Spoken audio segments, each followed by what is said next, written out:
Hello and welcome back to the Cave Escape podcast. I'm Ashton Goolsby. And this is Caleb Groves. And we have with us here today the president of New College Franklin, Mr. Greg Wilbur, here to help us with our continued discussion of the liberal arts, trying to look into classical education. So last time we talked about our understanding of the trivium, the grammar, the logic, and rhetoric stages, which are the ones that typically most people have heard about. But today we wanted to look more into the quadrivium with the help of Mr. Wilbur here. So beginning off, I guess we should jump in. What is the quadrivium? The quadrivium is typically broken down into four arts. They are arithmetic, geometry, cosmology, and harmonia. And we're gonna walk through these in more depth, but briefly, the way I've heard it is arithmetic is number, geometry is number in space, harmonia is number in time, and cosmology is number in time and space. Is that correct remembering? Yeah, that's one way to go. Yeah. Thank you, first off, for having me on your podcast. Thank you for coming. Yeah, I'm glad to be here. This is, of course, one of my favorite things to talk about, so any chance to be able to talk about the quadrivium. Yeah, I mean, that's one way to think about it in terms of a progression of the four. And so you're adding a different concept or adding a different element between the four disciplines, the four arts of the quadrivium. I think one of the things, though, I think it's the Theology of Arithmetic book. One of the things I think in the intro, it talks about the fact that when we think about, for example, the symbolism of the understanding or the inherent qualities of the first 10 numbers, that we shouldn't think of those sequentially, but we should think of those as a collection, which I found that very helpful with regards to a number of different things. So in some ways, yes, there are parts of the arts and the disciplines that lead one to another. At the same time, arithmetic, geometry, music, astronomy are more of a collection of disciplines, just as there is an inner working between grammar, logic, and rhetoric as well. Mm-hmm. I mean, and so I think you see some of those natural connections between things like arithmetic and music are discrete. Geometry and astronomy are continuous. But there's also a close relationship between arithmetic and geometry, as there is a very close relationship between music and astronomy, or as you said, harmonia and cosmology, which I use both terms, some for understanding's sake and some for the greater idea. I think you're correct in that our understanding of music and astronomy is pigeonholed into more of contemporary ideas of what that means, which would be different than a medieval would have thought with regards to how music and astronomy are part of the quadrivium. So having that fuller sense of harmony by calling it harmonia, or a fuller sense of astronomy and calling it cosmology makes a lot of sense.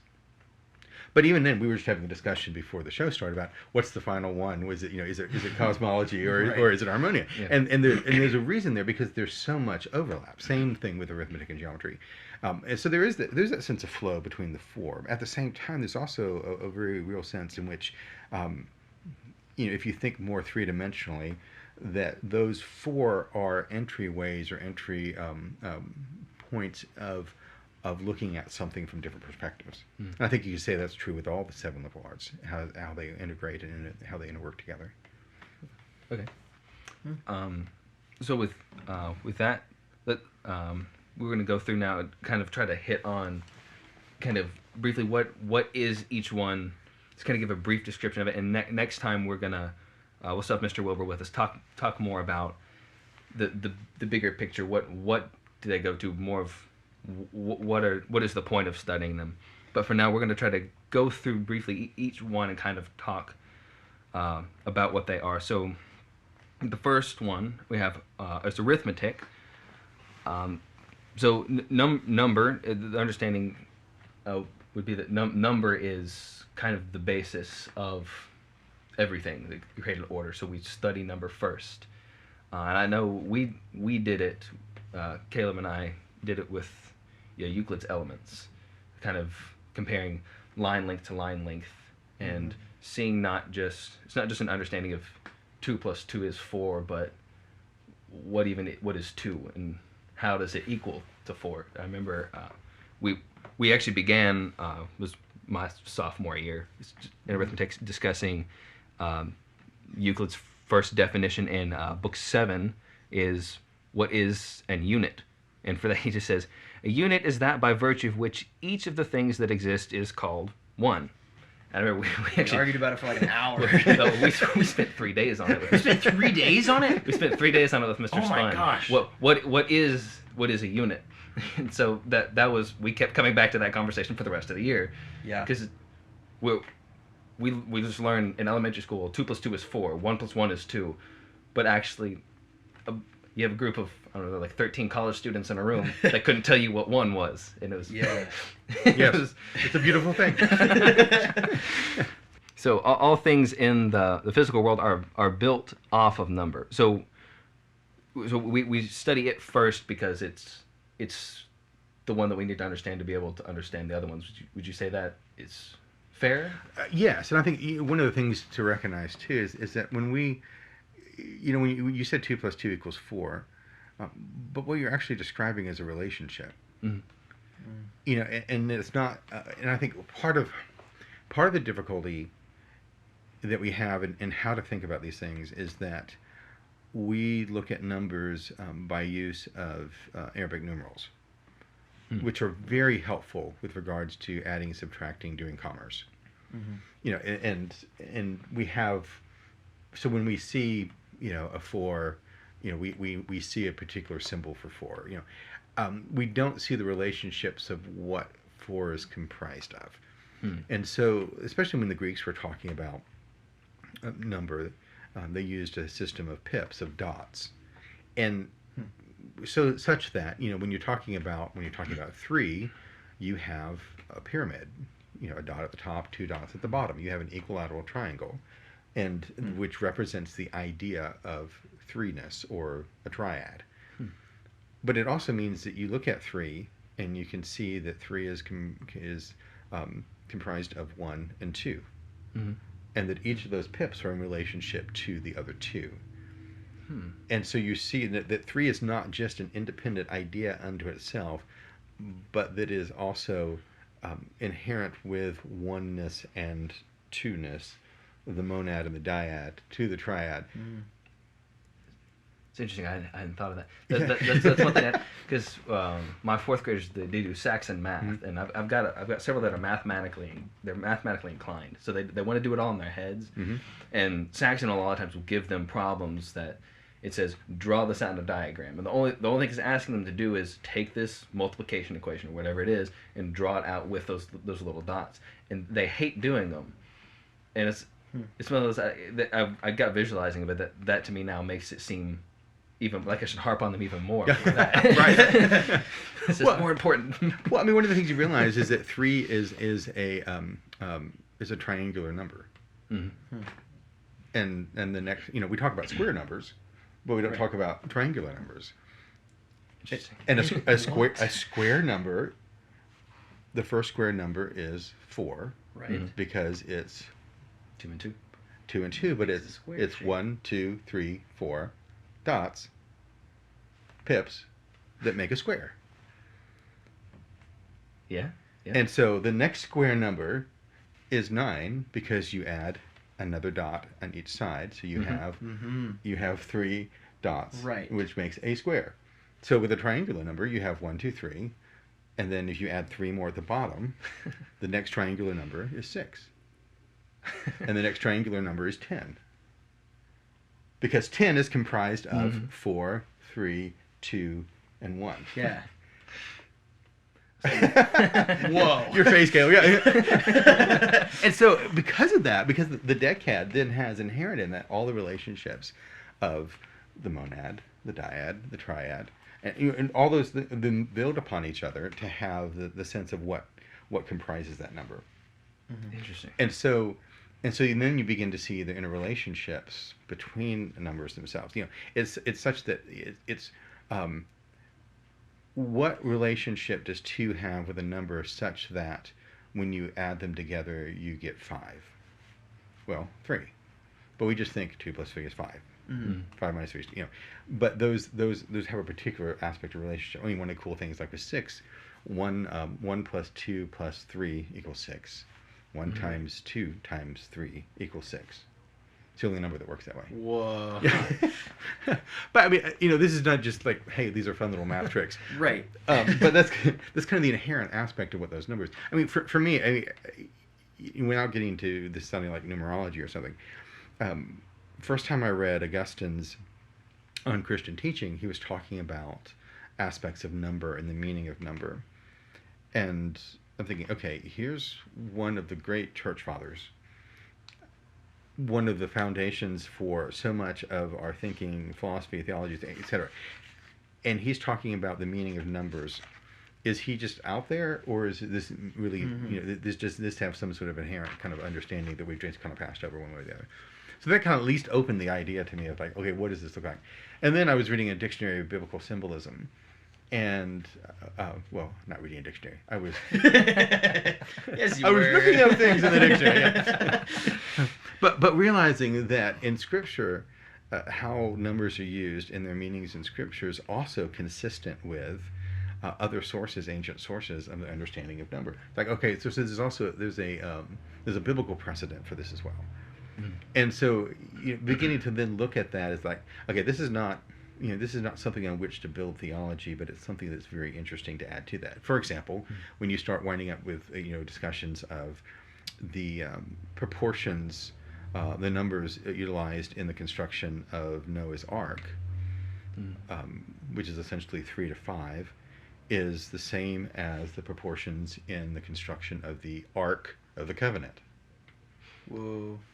Interesting. And so you've got that consistency there of just as Noah's Ark was a vessel to save Noah and his family and animals and to restart creation, with the Ark of the Covenant, you've got this within the holiest of holies, the meeting place, the mercy seat of where God and man met. And all the symbolism that comes from that, with word, sacrament, and prayer, with the various the elements around within the Ark of the Covenant. But you see that aspect there of the 3 and 5, which are both prime numbers, which are both Fibonacci number. I mean, there's all these other things that then entail. So, which also means it is close to the idea of the golden ratio, which means that a lot when you look at medieval cathedrals, which often people talk about them being built on golden ratio, it may be that they're more actually accurately built on that same proportion of 3 to 5. That the nave, the navel, the ark of a church is associated with the idea of salvation, of being separated from the world, of being before the presence of God in the context of worship. So it's not just this playing with numbers idea, but how numbers then relate to one another. I mean, this is far more interesting than just learning math facts. Yeah. And now it does lead to that. It has to be practical. But it is interesting though to see the rise of mercantilism, which was also the importing of the ideas of Arabic numerals for business practice, was associated with aspects of travel and moving about between nations, which was also associated with mercenaries and thieves and languages and so forth. And all of these things with regards to travel, messages, language, spices, so forth, are all kind of inherent in the ideas of ancient worship of Mercury. Because he was the merchant god. Languages. Yeah. And travel and so not to get really weird there, but I mean it's but once again we kind of it's like, well, how does that interplay when numbers become merely useful as opposed to being seen as part of the language of God's creation. We begin to see them and use them in different kind of ways and manipulate them and in various ways. So I mean, that's a long way around the block on that one. But anyway, but just kind of open up the idea that numbers can have potentially this richness to them in an understanding of the relationships one to another. And then that becomes more the foundation of arithmetic. Yes, you utilize those numbers and the relationship between those numbers and understand those relationships between those numbers with regards to, what we would consider math facts. But it's so much more than that, which then leads to, geometry. And I think part of the beauty of geometry is being able to see those relationships on the page. And of course, it's book 2, right, of Euclid, which is basically the drawing of algebraic formula, but you see it in you see it in shapes, as relationships between these shapes or these lines, as opposed to here's these very basic formulas that you need to memorize. And I remember the first time I worked through book 1 of Euclid, and what Prop 47 is the Pythagorean theorem. Yeah.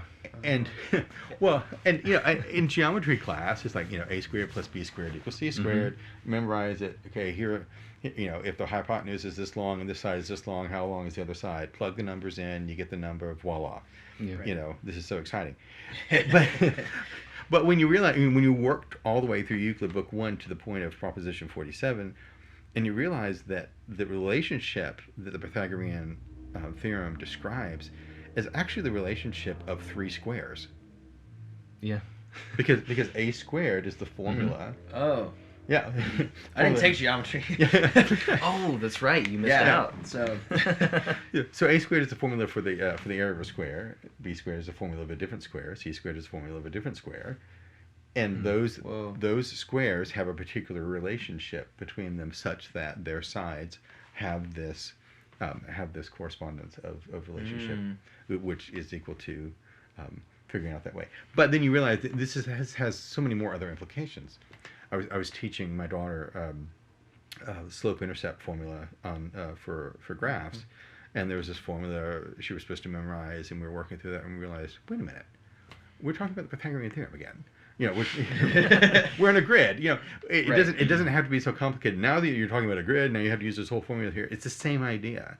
And so when you understand why, when you understand that pi is not just this made up kind of idea, but there is an actual relationship of 22 to 7, which is inherent in any circle, that becomes a very different thing. And when you when you start getting into the dimensions as well, with regards to a point which has no which has no part, so it has 0 dimensions, to adding a line to 1 dimension, so that you're adding the points, adding the dimensions, dimensionality, and then seeing those things come to fruition. That's really cool. I mean, there's something very satisfying about drawing those things, and to prove those things in a very visual way. One of the things, though, that you'd leave, that from arithmetic where you introduce in geometry, is the idea of the continuous, though. And I think that's one of the things in terms of where current mathematical instruction may get off course. I think we introduced the idea of a number line way too early. Because when you introduce a number line, you're immediately talking about the continuous. Right. And so there was a, and that also happened at that same time as mercantilism. The idea of subsuming the discrete into the continuous, and so you no longer are you talking about the idea of oneness. One is now just a mark on an infinite number line. Right. And and that has no greater or lesser sense of inherent nature than 1.0001. Or 1.001 or 1.1. I mean, those are all just stopping points on this continuity, which is very useful and is part of the inherent aspect of geometry. But that's separate from arithmetic, and we've lost that idea. I mean, we bring that into arithmetic, and so we don't have that same kind of definition between the two. But then with geometry, as I said, you once again, you see those relationships, those ratios, the idea of the proportions, and the beauty that is inherent there, which leads then to understanding of what does that look like from a sonic sense. I mean, those ratios and proportions you can put into sound, and they sound like something. Or architects do the same thing and they create buildings. Or as I think it's Alberti said that for proportional buildings we need to borrow the harmonious relationships of music. That which sounds beautiful and harmonious is also works harmoniously and beautifully with regards to architecture. So you see once again kind of that interplay. And these are ideas that we dismiss or kind of think are quaint, but these are also the same ideas which influence so much of design, whether it's product design or advertising or graphic design. The same ideas with regards to architecture. What makes a piece of music satisfying? Right. What makes even like a poem or the pacing of a short story or a movie? I mean, all these things are inherent with the idea of relationships of space and time and proportion that are consistent. Anyway, so with music, then we have this opportunity from the vertical sense with regards to the harmonies, and the horizontal sense from note to note of what do these relationships sound like. And what is harmonious. And one of the things that we realized too early on is that these relationships and these notes are inherent in creation itself. When you pluck a string, it creates an overtone series of harmonics, which is the octave, which is the fifth, which is the third. These are the building blocks of music. It's not just that we've arbitrarily chosen these notes or this scale. But there's a reason for that is built within the natural way in which sound works. This is how we've gotten from the arithmetic to the geometry to the music, but they're all still interconnected. Right. I've almost not even noticed your transitions. Yeah, and that's part of what partly wanted to clarify. We've moved almost seamlessly between the first three already. So we've gone from arithmetic to geometry, which is, you said, the continuation of number, the continuous, and now we're moving on to music and the relationship with regards to form too, a three-dimensional form. You're moving into aspects of dimensionality as well, and I think you can talk about timing and dimensionality, with music as well, which is in essence the idea of taking dominion over sound and over time. But there's just a physicality to that. We've been talking in Harmonia this past semester. Just there's the physical nature of sound, what that does, how we react to that, how it causes physical reaction, and that it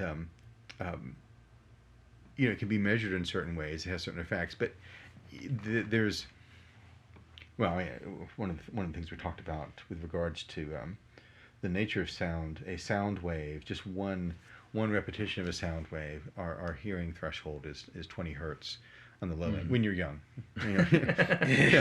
But at 20 hertz, one cycle of a sound wave, the sound wave itself is over 17 meters long. I mean, there's a physicality, which is why when you want particular notes out of an organ, you have to have different sized pipes. Which is why you have keys on a flute, because it lengthens or shortens the column of air that blows through the pipe. Which is why you have frets on a guitar, or place your fingers on the neck of a violin. I mean, that changes the length of the string. It changes the length of the pipe. It changes the way and the nature in which the sound is generated. And so there's a very, very scientific aspect of that. With regards to the number and relationships to those numbers, and then those things which are harmonious, and not just arbitrary in terms of culture, but because it's kind of built into the very nature and physics of sound, which then can also describe other relationships. So we were chatting before of how with a graph, you can depict a sound wave. But with different waves, you can show where they would coincide. But you could also use that same type of graph to show how the gears in a motor or engine or a clock, in a clock, where they touch. And so where those sinusoidal repetition waves intersect, that's where you have a connecting point in these gears. And so you have this also complex way in which you can show how the intersection of these points can be shown in a graph form, which is consistent with what we look at when we look at aspects of sound, which can also be transferred to the idea of where's the moon as it cycles the Earth, where's the Earth as it cycles the sun, where's the other planets, so that if you look at the solar system almost like gearworks, you see these periodic repetitions, which are aspects of a rhythm, aspects of a harmony, Right. which is part of what the ancient art of astronomy was seeking to understand. You even get things like the Antikythera mechanism and astrolabe and other things that sought to actually, like the stuff that y'all had to build in Cosmology out of the Legos. The orreries, yeah. It builds, the gears are built off of that to represent those higher motions. Right. But with the math worked out in that harmonious way. Right, and so that can be translated into song, or seen as a harmoniousness. And I think one of the things too you recognize with the quadrivial art of music, it's not just heard music. In Boethius, in his book on music, Principles of Music, he talks about the three form aspects of music, whether it's cosmic, like we were just talking about, or instrumentalis, which was what you would hear or what you would play, or actually the ethical quality of music because it's music in relationship.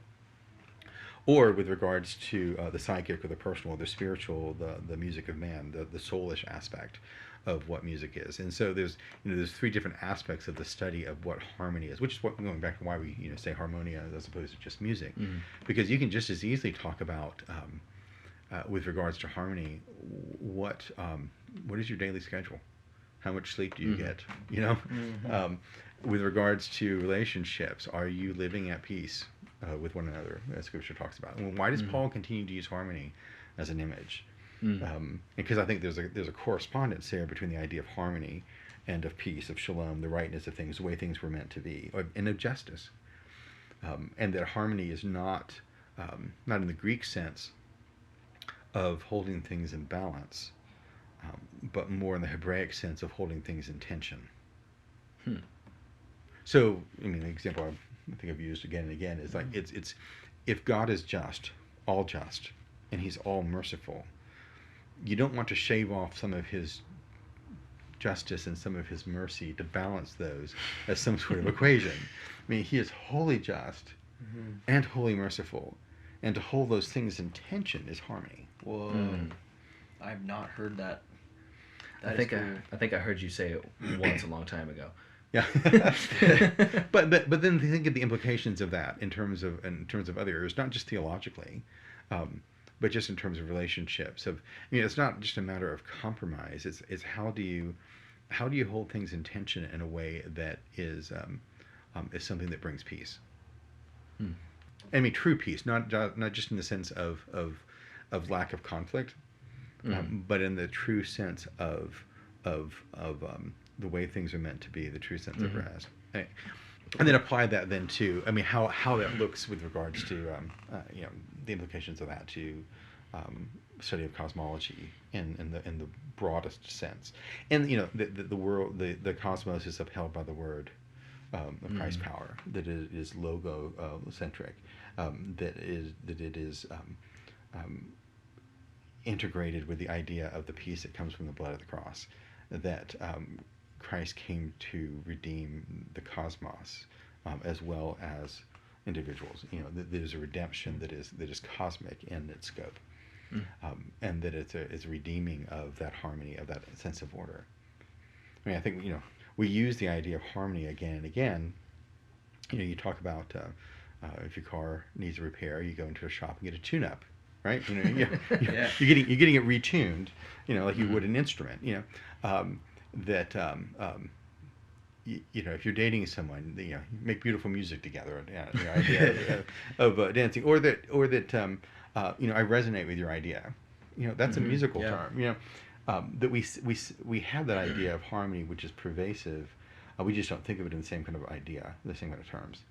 But all those, that's so the study of all these things inherent with regards to number, the language of number, the God's spoken creation, And this as a means of discovery. In Romans 1 as well, that God has revealed Himself in even His invisible attributes and His power in the things that He has made. And that the Quadrivium gets more at that than I think almost anything else. It's not the idea that a volcanic eruption is powerful and God is powerful, and the sunset is majestic and God is majestic. I mean, I think that's a simplistic sense of that. But the inner workings, the very inner workings of how the cosmos came into being, how it exists, how it is sustained by the word of Christ's power, is indicative and a display of the invisible attributes and character of who God is. And so the Quadrivium then becomes an entry point into that, into very much a theological and philosophical pursuit. That was awesome. Sounds a lot more complicated than initially you might just think when you see the 4 stages. It's much deeper meaning in it than just it's we're not studying math, science, and music. But even like because we were talking last time about kind of Dorothy Sayers' Lost Tools of Learning, the way she put it out, and even we were reading Wisdom and Eloquence. I had to read recently for work, but kind of them seeing it more as you have the 3 trivium that are more of like the preparation to learn the other 4, and the other 4 are just subjects in there. But instead of seeing that almost seems to see it more. They're independent, their own kind of spheres of learning versus, I mean, the way even you just went through the 4 almost like a cohesive whole. They're not just separate spheres of just existence. They're very much all 7 of the arts are connected in right. one. Yes. Yeah. I mean, it's interesting that with whatever source, and there are multiple sources that kind of put the Quadrivium either on the back shelf or on the bottom shelf, or or in another room. At the same time, there is the need and the necessity to teach math and science with regards to state high school graduation requirements or college entrance requirements. Right. And there's this sense of you have to have fine arts or some sort of elective, and so you teach a music class or something. But it's so we give a nod to it, but we don't embrace it in a truly classical sense.